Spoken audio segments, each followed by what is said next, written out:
High, আমি পম্পা। আজকে তোমাদের তামিলনাড়ুর বাজারটা ঘুরিয়ে দেখাবো। আরে আমি জানি তো তোমরা তামিলনাড়ুর বাজার সবাই দেখেছো।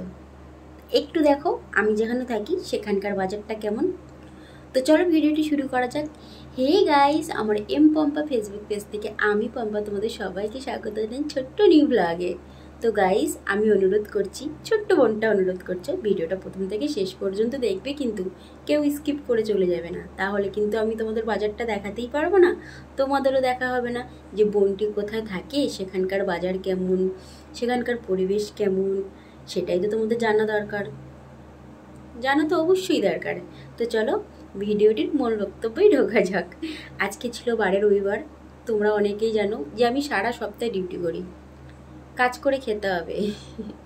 তো আজকে ছিল বারে রবিবার, আর রবিবার মানে সপ্তাহে একটা রবিবার আমাদের ছুটির দিন। রবিবারে পেট ভরে খাবো, মন ভরেই ঘুমোবো, কারণ আমি সারা সপ্তাহে একটু ভালো করে ঘুমোতে পারি না।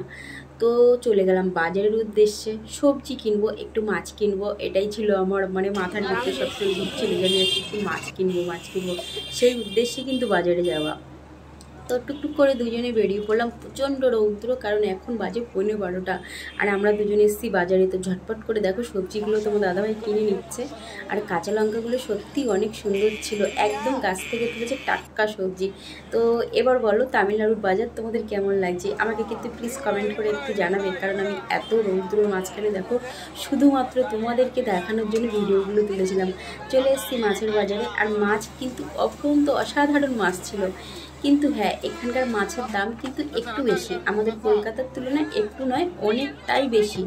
কারণ এখানে মাছ তো খুব একটা পাওয়া যায় না, বারে একটা রবিবারে মাছ এখানে আমদানি হয়। তো বুঝতেই পারছো এতটা মাছের দাম। তোমরা কেউ থেকে থাকলে অবশ্যই জানবে এখানকার মাছের দামটা হাই লেভেলের কলকাতার তুলনায়। তো আমরা ওই বড় মাছটার থেকে 500 গ্রাম মাছ নিয়েছিলাম। তো তোমার দাদাভাই এত দ্রুত বাজার থেকে বেরিয়ে যাচ্ছিল, মানে প্রচণ্ড রৌদ্র গরম, তো সেই কারণে ঝটপট করে বাজার করেছি। তো আমাদের বাজার বলতে একটু মাছ নেওয়া হয়েছিল, আর কিছু সবজি নিয়েছিলাম, কারণ আমাদের তো ফ্রিজ নেই, সবজি কিনলে তো শুকিয়ে যাচ্ছে, না হলে পচে যাচ্ছে, আর আমরা তো ঠিকঠাক রান্না করারও সময় পাই না। আমরা সপ্তাহের বেশির অংশ দিন আমরা ক্যান্টিনেই খেয়ে নিই, তাহলে আমাদের সবজিগুলো তো নষ্ট হয়ে যাবে, সেটাই স্বাভাবিক। তো ঝটপট করে আমরা বাড়ি ফিরছি, দেখো আবারও বাসে উঠে পড়লাম। তো বাড়ি ফেরার পালা এবার। আর বাড়ি ফিরে এবার রান্না করতে হবে, খেতে হবে, ঘুমোতে হবে, বাড়ির সমস্ত সব কাজ করতে হবে। বারে একটা রবিবার ভালো করে খাবো, ঘুমোবো, এটাই তো, তাই না? তো চলো টাটা, রাখছি। ভিডিওটি কিন্তু ভালো লাগলো অবশ্যই লাইক কমেন্ট শেয়ার করে বোনটির পাশে থাকবে, আর আমার পেজটিকে ফলো দিয়ে রাখবে। তামিলনাড়ুর নিত্য নতুন ভিডিও আমি চেষ্টা করব তোমাদের সামনে আনার জন্য, যেহেতু আমি তামিলনাড়ু থাকি, সবসময় চেষ্টা করব নিত্য নতুন ভিডিও তোমাদের সাথে তুলে ধরার জন্য।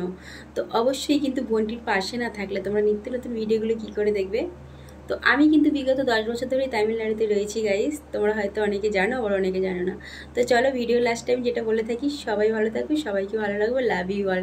তো দেখো ঝুড়ি ভর্তি বাজার, লাস্ট টাইমে দেখিয়ে দিচ্ছি ঝুড়ি ভর্তি বাজার। সারা সপ্তাহ কোনটা খাবো কোনটা নষ্ট হয়ে যাবে আমি আদৌ জানি না। তো তোমাদেরকেও বলছি আজকের বারে রবিবার মন ভরে খাও, খুব সুন্দর করে ঘুমো, বাড়ির সবার সাথে আনন্দ করো। চলো টাটা, রাখছি, লাভ ইউ অল।